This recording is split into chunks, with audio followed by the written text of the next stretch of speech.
Pessoal, finalizando nossas aulas sobre os recursos em espécie, nós vamos falar hoje, nessa aula, sobre embargos de declaração, agravo interno e embargos de divergência. Esses três recursos foram objeto de um trabalho que eu passei para vocês, que vocês entregaram, mas nós vamos dar uma conversada sobre seus aspectos gerais, suas características, hipóteses de cabimento, e como ele se apresenta na legislação processualista brasileira, certo? Nós vamos começar tratando sobre os embargos de declaração.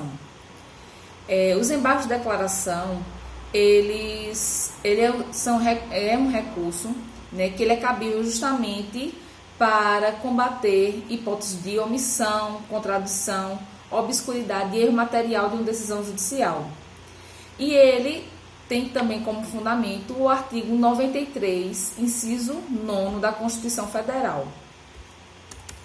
Se vocês abrirem a Constituição Federal, vocês vão perceber que esse inciso do artigo 93, ele fala justamente da questão da fundamentação da decisão, da obrigatoriedade da fundamentação da decisão. O artigo 93, inciso 9, fala que todos os julgamentos dos órgãos do Poder Judiciário serão públicos e fundamentadas todas as decisões, sob pena de nulidade, podendo a lei limitar a presença em determinados atos às próprias partes e seus advogados. E aí ele continua a falar. Mas quando a gente vê essa primeira parte do inciso 9, nós verificamos que a própria Constituição Federal, ela determina e obriga que todas as decisões judiciais sejam devidamente fundamentadas. E o embargo de declaração é um recurso que ajuda a se chegar a essa fundamentação desejada, como nós veremos ao longo da nossa conversa aqui sobre esse recurso em espécie.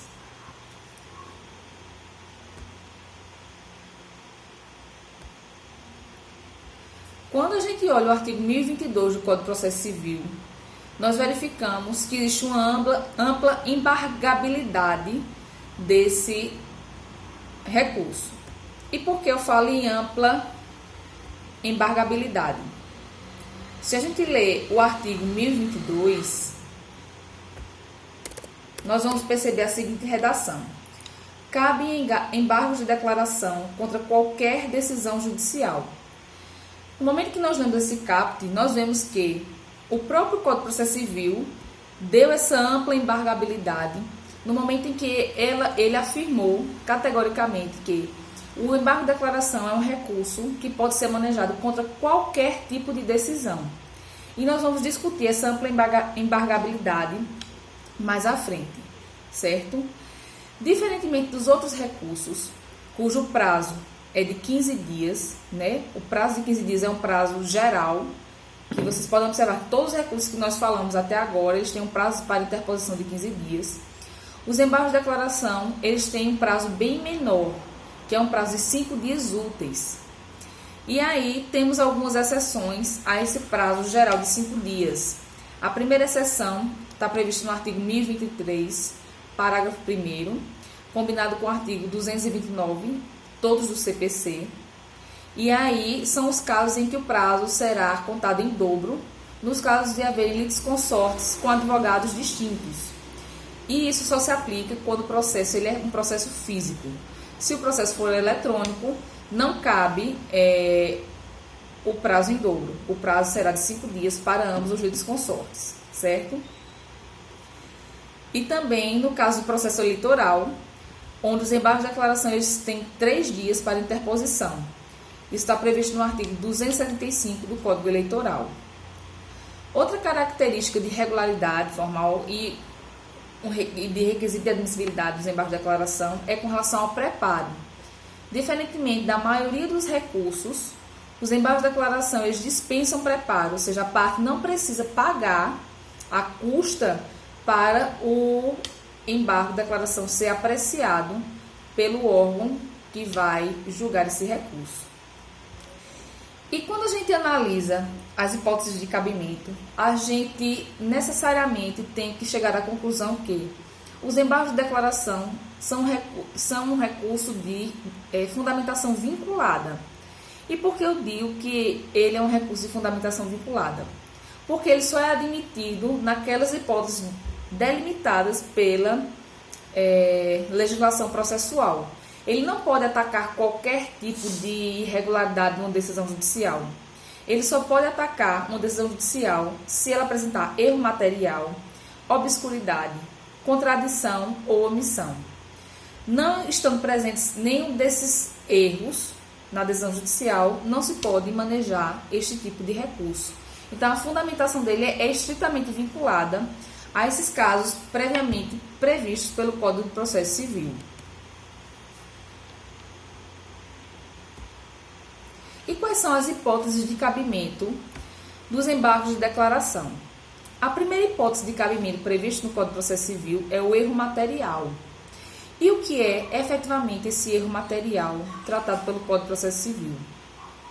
O erro material é quando existe alguma divergência entre a vontade do juiz, a clara intenção do juiz e o que está efetivamente escrito na decisão judicial. Como assim?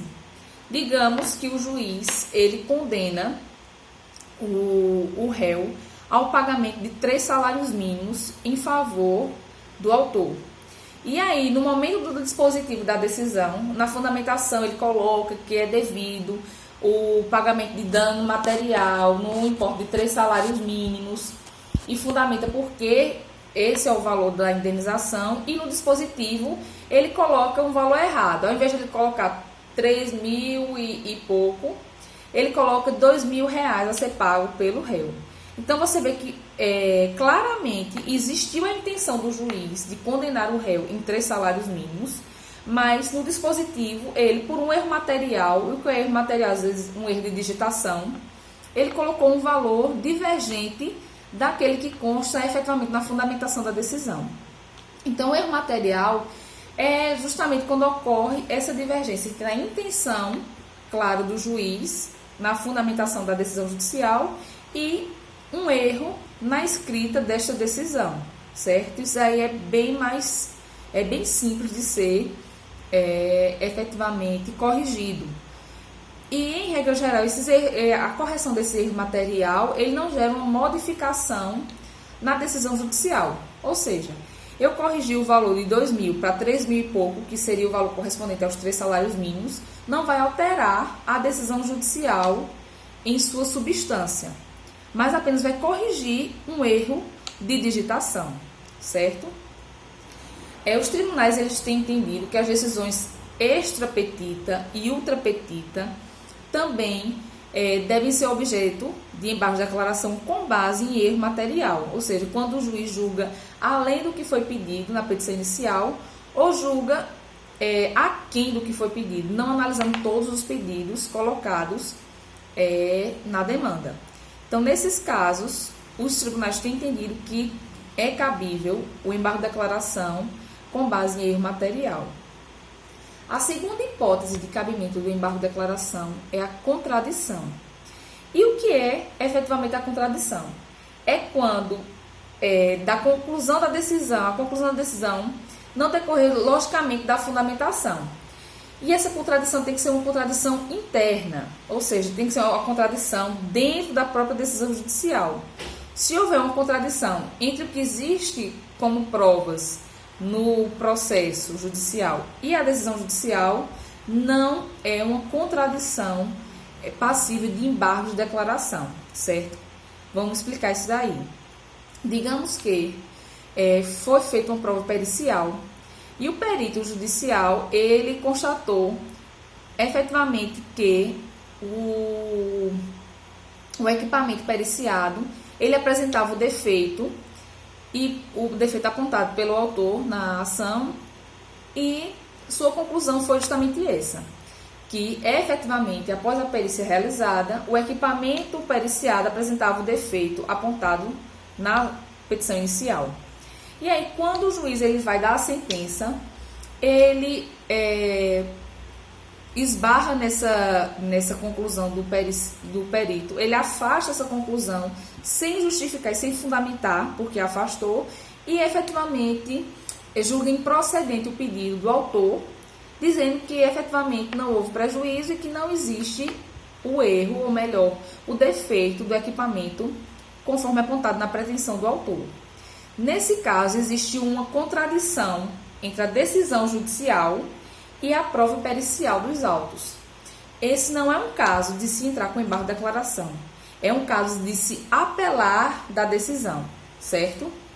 Ou seja, a decisão está efetivamente em contradição com a prova, mas daí deve ser discutido em apelação e não em embargos. A contradição que será discutida nos embargos de declaração é aquela contradição que existe no próprio texto da decisão judicial. E que contradição é essa? Digamos que, nesse mesmo caso, em que a perícia efetivamente constatou que existe o defeito, o juiz vai lá na fundamentação da decisão e diz: efetivamente foi encontrado defeito no equipamento, e esse defeito tem que ser levado a cabo, tem que se entender que efetivamente ele gerou prejuízo para o autor, nos modos do que foi falado na petição inicial. Então, quando você lê essa fundamentação, né, essa ratio decidente da sentença, você obviamente espera que no dispositivo ele vá condenar o réu.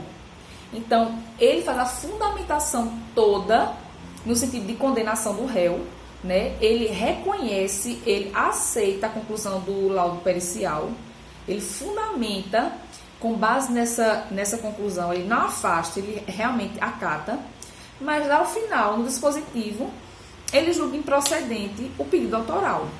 Nesse caso, existe uma contradição interna da decisão judicial, ou seja, no mesmo texto, na fundamentação, o juiz acata a conclusão do laudo pericial, fundamenta tudo dizendo que efetivamente ocorreu um prejuízo para o autor diante daquele defeito do equipamento, mas no dispositivo ele julga improcedente a demanda. A terceira hipótese de cabimento de embargo de declaração é a omissão, certo?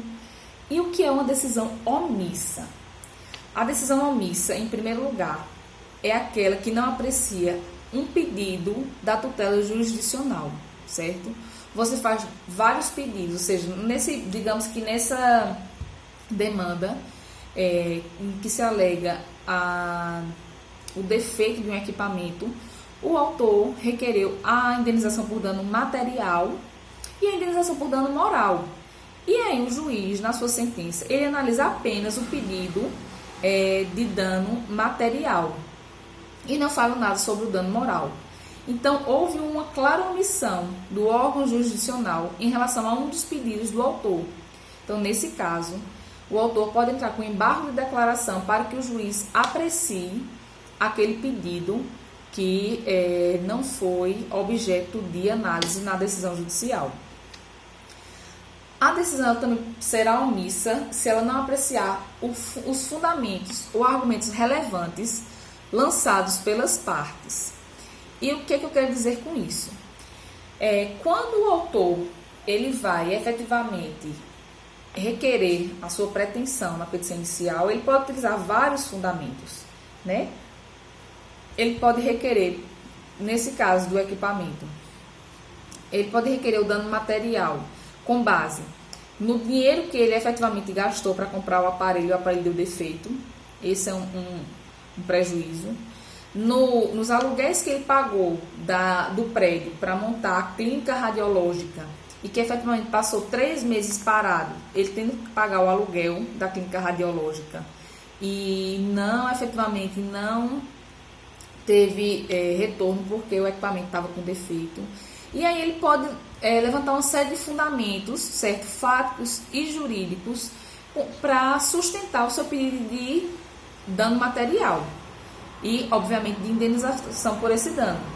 E aí o juiz, na sua sentença, ele julga improcedente esse pedido de dano material, mas ele não analisa todos os fundamentos de fato e ou de direito levantados pelo autor.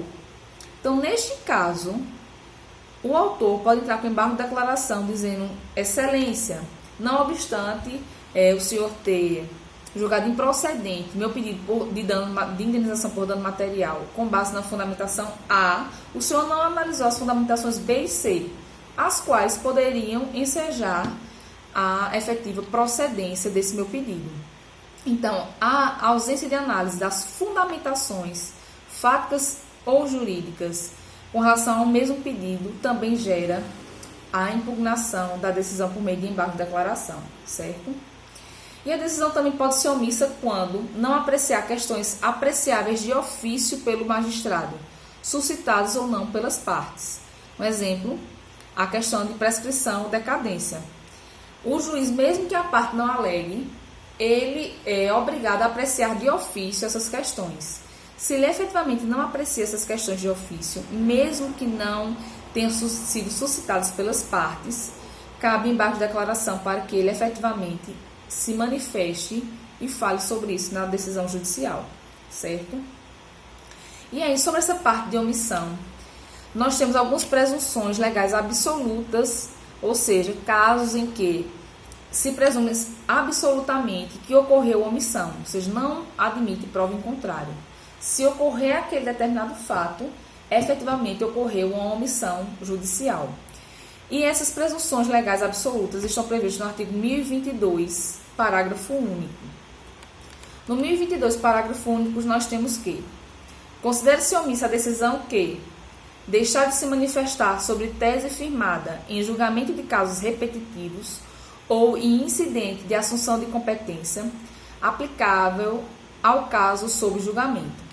Então, na primeira hipótese, nós observamos que vai se considerar que existe omissão quando o juiz ele deixar de analisar essa tese firmada em julgamento de casos repetitivos ou incidente de assunção de competência, se aplicável ao caso sob julgamento, certo? Digamos que você entrou com uma demanda e essa sua demanda foi objeto de decisão pelo STJ ou pelo próprio Tribunal de Justiça de Pernambuco em demandas de casos repetitivos ou em incidente de assunção de competência. Nós veremos o que é isso mais à frente. Mas são casos de uniformização de jurisprudência, certo? Então, verifica-se que o objeto e a situação fática daquele caso, ele se assemelha ou se identifica ou é idêntico aos casos que foram julgados nesse tipo de julgamento. E aí o juiz, ao proferir a decisão, ele ou julga procedente, mas não analisa os julgamentos que foram proferidos nessas decisões, ou julga procedente também sem a análise efetiva das decisões proferidas em casos repetitivos ou incidente de assunção de competência. O que é que vai acontecer? Aquele que foi prejudicado, certo? E que verificou que aquela decisão, aquela sentença ou outra decisão judicial, ela foi dissonante dessas decisões em recursos repetitivos e assunção de competência e sequer chegou a analisar essas decisões para fazer o distinguish, ou seja, distinguir aquele caso da demanda repetitiva e o caso concreto que ele está julgando, então nesse caso cabe embargo de declaração com base na omissão, porque o juiz tinha a obrigação de se debruçar sobre esses casos de observância obrigatória, esses precedentes de observância obrigatória, nem que fosse para afastá-los do caso concreto. O segundo caso de presunção legal absoluta de omissão é quando a decisão incorrer em qualquer das condutas descritas no artigo 489, parágrafo 1º. E o artigo 489, parágrafo 1º do Código de Processo Civil fala justamente no caso das decisões que são fundamentadas. E as decisões que não tiverem aquelas características previstas no parágrafo 1º do artigo 489, elas serão consideradas como decisões não fundamentadas. E as decisões não fundamentadas, elas também são passíveis de serem recorridas através de embargos de declaração, certo? E aí, ainda falando nessa hipótese de cabimento de omissão, nós temos que falar sobre o dever de autorreferência. E o que é esse dever de autorreferência? Ela se coaduna com o inciso 1º do artigo que a gente estava vendo, que é o artigo justamente 1022, parágrafo único, que trata justamente da observância na decisão judicial daqueles precedentes obrigatórios que devem ser seguidos. Quando a gente olha novamente o artigo 926 do Código de Processo Civil, nós observamos que ele diz que os tribunais devem uniformizar sua jurisprudência e mantê-la estável, íntegra e coerente. Ou seja, eu, quando for proferir uma decisão, eu como desembargador de um tribunal, quando for proferir uma decisão, certo? Ou como juiz singular, eu tenho que observar como é que o tribunal no qual eu estou ligado, ele está efetivamente julgando aquela demanda, aquele tipo de causa. Eu não posso simplesmente saber, eu como juíza da comarca de Bom Conselho, digamos, eu saber que o Tribunal de Pernambuco tem um entendimento sedimentado sobre aquele caso específico e julgar de forma contrária, sem justificar porque eu estou fazendo a distinção. Observem essa parte final do que eu falei, que é muito importante. Não quer dizer que eu como juiz, eu como juíza ou um desembargador no tribunal, ele não possa efetivamente julgar diferente de um precedente que foi firmado no tribunal. Estou dizendo que se não houver fundamento para que eu faça a distinção entre o caso concreto que eu estou julgando e a matéria fática de fundo do caso que foi julgado no precedente obrigatório, eu tenho efetivamente que atender ao que está sendo, ao que foi determinado no precedente obrigatório ou no precedente do tribunal. Eu só posso me afastar desse precedente se eu efetivamente justificar e comprovar os elementos que distinguem a minha decisão, né, o caso que eu estou analisando daquele caso que serviu com base para a decisão paradigma, certo? Entendido isso, nós vamos entender agora o dever de autorreferência, que pode, a sua não observância, pode gerar, dar vazão a se interpor, ou melhor, se opor ao embargo de declaração com base em omissão. Quando nós vemos o enunciado 454 do Fórum Permanente de Processualistas Civis, nós vemos que ele determina que uma das dimensões da coerência a que se refere o caput do artigo 926 do Código de Processo Civil consiste em que os tribunais não ignorem seus próprios precedentes.